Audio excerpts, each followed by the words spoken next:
All right, the little window. Oh no, it did work. I was going to say the window I made is has timed out. It didn't. Okay, this is exciting. Okay, so we're recording it. Okay, whatever. I'll just say hi to my class. Okay, which is online. So welcome 524. We are honored to have Ellen Wake Franzen here today with us. And I want to thank you for coming and spending your morning at SOAS today. Sure. That's great. Our class read a bit about your career, and it was very exciting for them to see how you went from SOAS student to your cataloging work and then IT management. So based on your experiences, what would you say that our today's MLIS students need to understand about the role of manager in the library? I would say, all right, now I'm like, I know, right? It's like, okay. Where do all right, I'm I going to start. One thing, I want to put my glasses on. Sure. Start over again. Yeah, for sure. Start all over again. Yeah. So I'm like, oh my gosh, I want my glasses on. No. Because I had my sunglasses on when I came in. I know, we're lucky to have some sun today. Yeah. For sure. Okay, let's start over. Okay. No, that sounds good because I felt like, Okay. Okay. We'll just, Yeah. Okay. Hi, 524 friends. Thanks for joining us today. We have Ellen Wake Franzen here, and she's spending the morning with SOAS, and we're lucky to have her here to take our questions. So Ellen, it was exciting for our class to read about your career and how you went from SOAS student to cataloger and then to IT management. And based on your experiences, our class was wondering, what should today's MLIS students understand about the role of the manager? Well, I would say that one of the first things that you have to understand is that are the people that are working with you. And I think that when I think back on my career, I probably hired over 100 people, right? And I always said to my managers as we were interviewing people, I would always say, this is the most important decision you are going to make, because this person could be with this institution for 30, 40 years, or they could be moving on at some point as well. But you have to think in the long term about this individual. And it's a huge investment by the institution for each staff member that you have. So one of the things that I think some of the managers that worked for me, when they first worked for me, they were like, why does she want to interview with you? Why does she want to talk to every single person that we interview? And when I sit down with them and I say, listen, we're making an investment here. The investment is as much as sometimes buying a system. And so I want to make sure that I know who's coming here, who we see are applicants. And then, I want to give you my opinion on the people as well. So I think the biggest thing you have to do is make good hires. Sure. And I can tell you, I've screwed up sometimes. And you have to go back and you have to think about that. Like, what was it that where did I make that mistake? Sure. So I think that's number one. Number two is that you really have to understand what the mission is of your group, and then your group within the larger group, and then the larger group. It sounds kind of stupid, like you're in just one little unit, say in a small, maybe you're in a reference department, and obviously you know what that work is, but how that fits in with the leadership, how students and faculty work with this particular group. I think all of that really, it really has to fit together. Sure. And I've had staff members in institutions where they've said, it doesn't really matter what the mission of the university is. It really doesn't matter what the mission of the group is, because I am just doing this one thing. But if you're doing this one thing, you don't understand how that one thing is contributing to the mission, you're kind of in a hole. Right. And you want to be part of the institution, part of what makes this place a great place. Really, truly contributing Right. to the success. Right. And then if you're a new manager, another thing I would say is you don't know everything. You know a lot. Mm-hmm. That's why they hired you, but you don't know everything. And one of the things I learned over my career is the best decisions are often decisions that are made with lots of input and with the group. Great. And so you're coming in to a place where people have experience. They probably know, a lot of people that they're working with. Use those people to help you become better. Sure. And then you have to have a sense of humor these days. There's nothing worse than a person who doesn't have a sense of humor. Sure. And that helps, a sense of humor often helps when you're in really difficult situations. Mm-hmm. So I'll give you an example. We had a major network failure when I was at Dartmouth, and we didn't know what caused it. And so all the network team was all sitting in this really horrible little conference room, and they were talking to all the people that they needed to talk to. They were talking to Cisco, they were talking, to our regional network. And, the head of the network group kept coming upstairs where my office was, and he would be giving me updates, which were work in progress. And he was like really, really tense and nervous. He's like, everybody is like terrible. Terrible. So I said, well, I'm coming downstairs. He goes, oh, no, you can't come upstairs. You'll scare them. And so I walked into the room and I said, hey, guys, I'm here to scare you. Yes. I said, let's just talk this through. Let's problem solve. Yeah. What else can you do? Let's just keep going. Let's not be all scared of me. Don't be scared of me right now. Let's just fix this and figure it out. And, it took them hours and hours, but I would come back every once in a while and I'd bring them some cookies and I'd come back and bring them some Cokes. And eventually, it was a Cisco problem. It was an update that we'd done, and we had to back things out, put it back in. And I think it just, when you're really tense, you're not thinking straight. And so it just, I think, helped them to know that I'm with them. I'm not there to yell at them or to throw a fit or anything, even though all around us people were doing freaking out. I'm not going to throw a fit. Yeah. Right. Yeah. I really like that, your role as manager is really to support your team and help them do what they need to do. Yeah. As part of that bigger mission. Yeah. I'm just going to turn off the alerts on my phone. I'm so embarrassed, and I'll cut this part out. I should make sure mine went off. I don't know.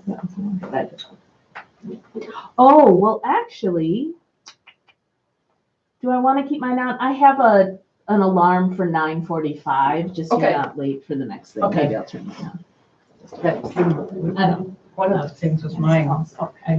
Dog sitter sends me pictures of the dog. Of course. What kind of dog do you have? A Springer Spaniel. Oh, really great. Yeah, really great. A lot of fun. Nice. They're smart and fun, and I like that breed for sure. We have a bulldog, a little bit less fun, but I mean, he's cute. He's cute, definitely. Okay, so back to the interview. Yes. So our class has spent some time studying change management, and of course, the old thing like nothing's constant like change, or change is the only thing you can be sure is constant. Right. Since it's a huge issue in information services and really an industry with a tremendous amount of change, how have you succeeded in managing change? What contributes to the success of change management? I think if you're going to make a big change, basic is, why are you making that change? And what's the good that's going to come out of that change? And so first, internal understanding of that. Sure. Before even communicating it, you really have to understand that. I like that.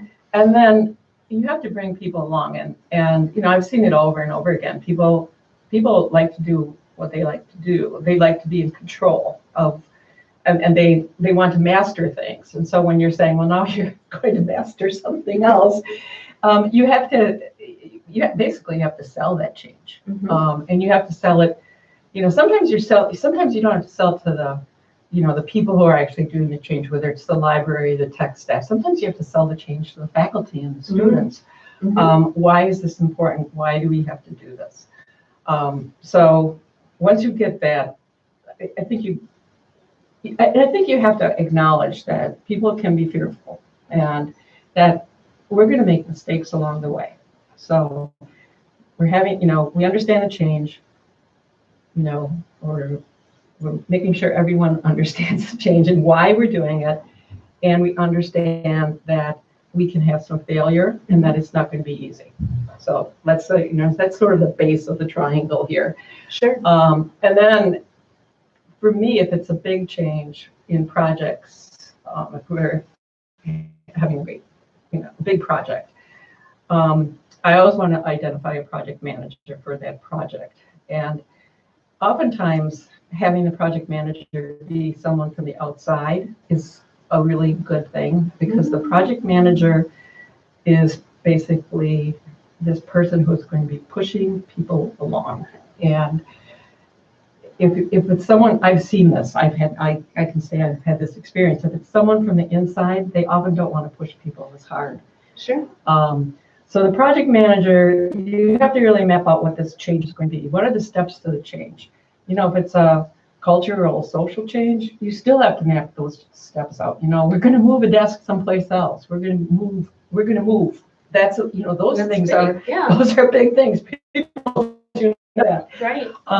So map it out. How are we going to do this? What are the major steps?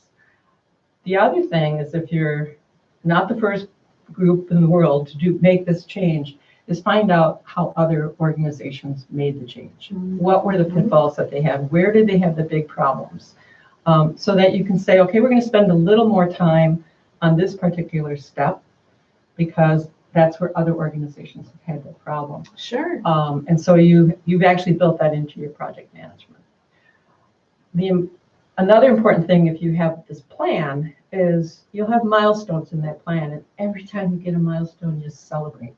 Great. And it doesn't have to be a great big party every time, but have celebrations. The other thing we like to do is we had this traveling at Dartmouth. We had this traveling stuffed moose, and whoever sort of overcame some huge problem got the moose for their desk. Oh, very good, Yeah. very good. Yeah. That's fun. Yeah, It's just fun. and they got some candy along with it. So it was just like you would walk into a group and you go like, "Oh, Susan, you got the moose." What'd you do to get the moose? Yeah, what'd you do to get the moose? Nice. So celebrating all along the ways, and then you got to the end of the project, or this big change is supposed to be at the end of this thing.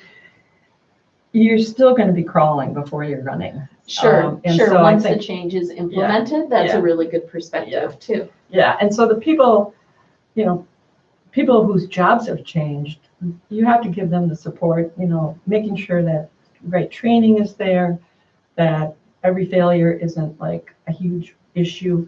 Of course, if you do have people who continue to fail, then you're going to have to figure out how you're going to manage that person out or into another group. But I would say those are sort of the big chunks for managing change. Sure. It's a great perspective. Okay, I'm going to just double check our recording. Okay. Make sure it's good. Everything looks awesome. Great. Okay, good. I was also thinking, like, between these little sections, I could put like the question or the topic. Oh, sure. Like a little. Yeah. Yes. Okay. Oh, my next thing. Okay.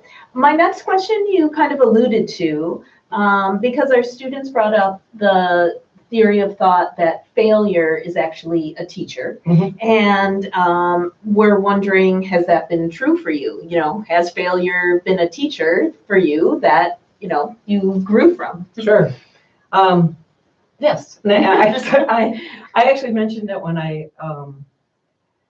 we were talking about managing and people. Mhm. And I would say that the biggest failures have been the wrong hires. Okay.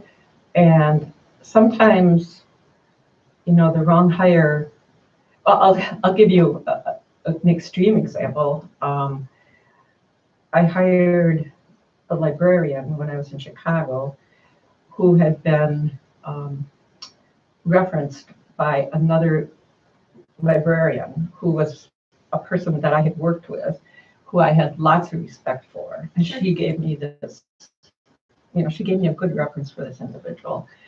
And he was, knowledgeable and talented in his area of expertise, but he was an alcoholic. And, wow. and he was a severe alcoholic. There's no way this woman didn't know that he was an alcoholic. But you know what I did? I didn't actually talk to any other references other than her. Okay. And so I should have gone above and beyond. And I think reference checks are always one of those things that you really need to do. Understanding that people give you names of references of people who are going to give you a good reference. Right. Right. Sometimes in really senior positions, what happens, when we're hiring at a really high level, people will say, we're going to go back to your organization or your institution, and we are going to talk to people who are not on your list. And Interesting. Yeah, and being upfront about that, because sometimes something will come out. The person will say, well, if you talk to this person, this is what you're going to hear. And it's actually a way to get another perspective rather than only the people who really like me are going to give me a good reference. It's difficult, though, I think, to do that. And I think some candidates would find that to be, very intrusive. Sure. So you have to really make sure that they understand that you're doing that. I've heard of places that go do that without actually letting the candidate know. Okay, that seems to start off on a foot of mistrust or right. something. You want to be ethical in what you're doing. But it seems like, mishires are one of these things that it's a failure, and you learn from every one of those. Another example I had was I hired a senior manager, and all the unit managers that were going to report to that senior manager were very enthused about hiring this person, and I was enthused about hiring this person. And it turned out he had a really different personality than what he projected. Sure. But he was still projecting this really positive personality to me, but he was projecting a very negative personality to his group. Wow. And they were afraid to come to me and talk to me about it because we all said, this is going to be great. Right. And so I started hearing about the problems, not from them, but from people who they talked to. And so I had to sort of go around to figure out what's going on. And, we did counseling, we did some coaching, and some things work and some things don't. And in this case, it didn't work out. Sure. But again, I sort of feel like maybe we could have dug a little deeper to really understand this person's personality in managing groups. Sure. So sure. I'd say those are like big failures. Sure, they're the ones that stand out. Well, because like you said, the hires are the important part of your organization. So if something doesn't go right there, it follows that. Right. That would be difficult for an organization. Right. And I think one other area, you learn over many years is if you have gathered all your information, you've talked to a lot of people, and this is the right way to go. Don't set up a committee to also advise you on the way to go. If you know where you're going, don't have a committee then maybe take you off course. Okay. If it's in your mind, this is absolutely the right thing to do, and you've done your due diligence with talking to all the right people. If you set up a committee, they feel bad in the end if you don't take the recommendation. Right. You've got a whole other political situation that you have to deal with. And I find this happens in hiring situations, thankfully not my groups, but I've seen this in hiring situations where there'll be a selection committee that's set up, and they will forward the candidate they think is the best. And they're not called an advisory committee, they're called a selection committee. Right. And the person says, well, I really don't want to go that way. After they do all this work, it's often like months and months of work. Yes, I have seen this too. Yes. So Yeah. it's really out there. Yeah. So whatever role that committee has for, advising the senior person on hiring, you have to make sure they really understand that. And the way to get around this, I think, is often to say forward 2 to 3 names. Sure. And that way they are going to pick the top 2 or 3 people. Right. And so then the hiring manager then has the option. Sure. But don't let that committee think that they have power if they don't have power. Yeah. That's setting up for future resentments and frustrations. Definitely. So we've talked a bit about all the changes in the library field, and when we think of your career from MARC records, cybersecurity, who would have thought things would go this way? Where do you see the future of librarianship? Where might that take us? Well, I've been thinking about this, quite a bit, and I think because artificial intelligence, we've been talking about artificial intelligence for years. Yes. But it's becoming even more real. And I think artificial intelligence is going to impact libraries and librarianship, because I think part of what we build into artificial intelligence is the intelligence. And I think that's where libraries come in, where, it's understanding information structure, what's good information and bad information, evaluating information.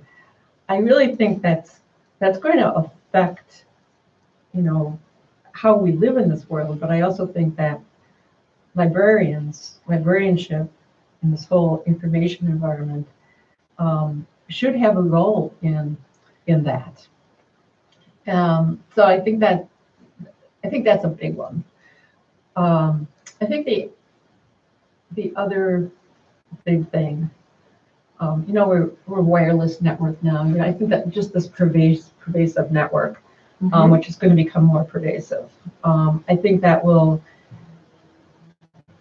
impact is going to be on our information environment. But you have to know it's going to be more than I can download a movie in 5 minutes. Sure. That there's going to be another iteration. Yeah. That's going to develop further, and what that could mean for librarianship. Yeah. And I think virtual reality might be a leap there too. I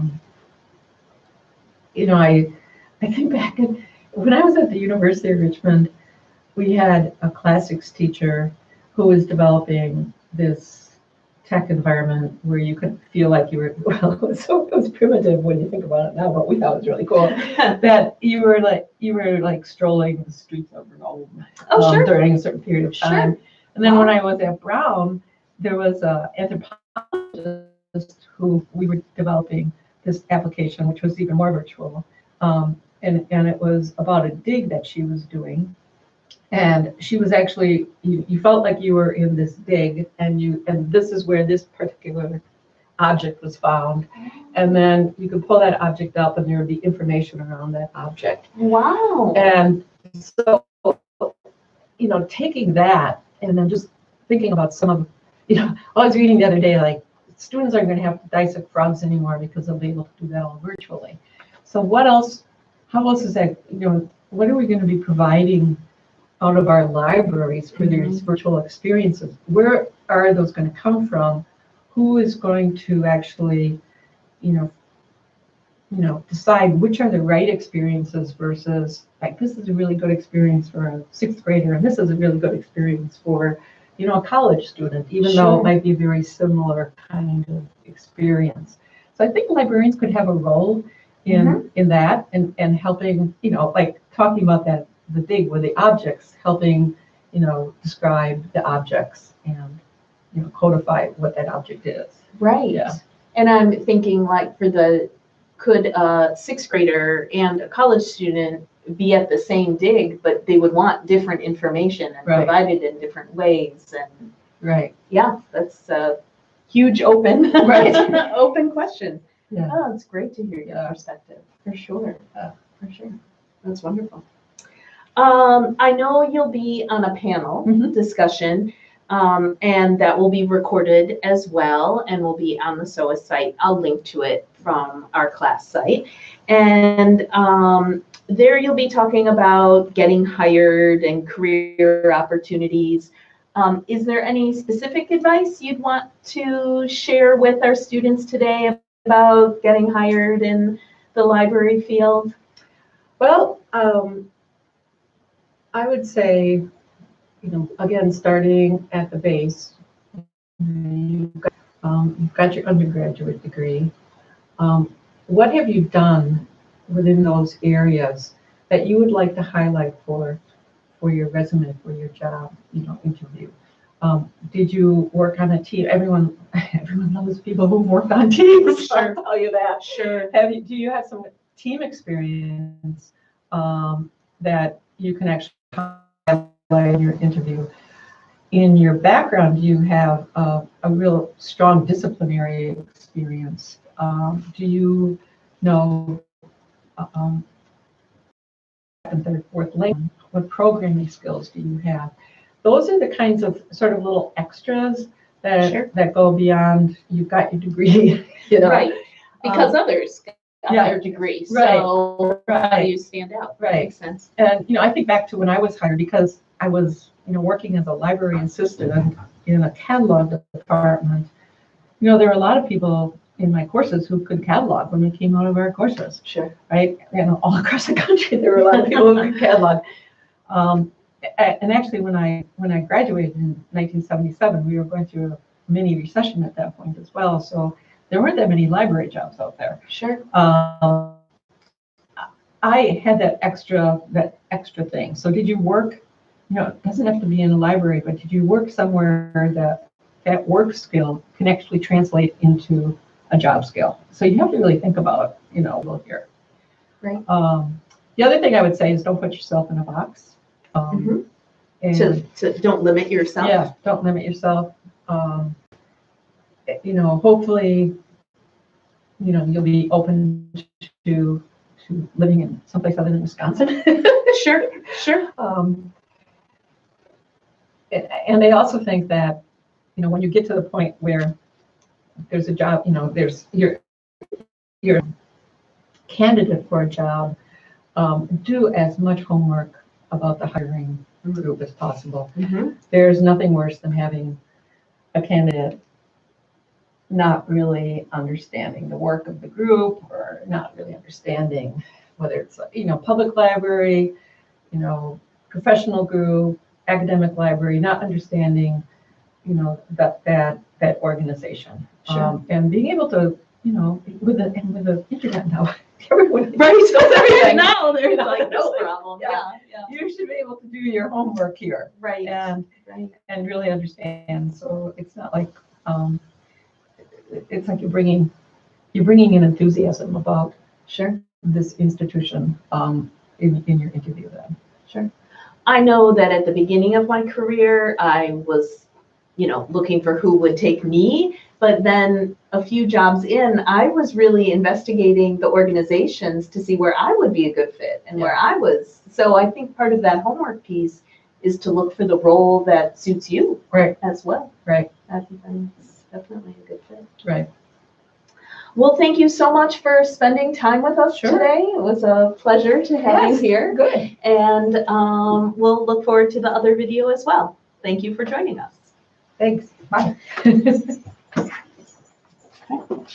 Woohoo! So how long was that? Half hour? Oh, that was only a half hour.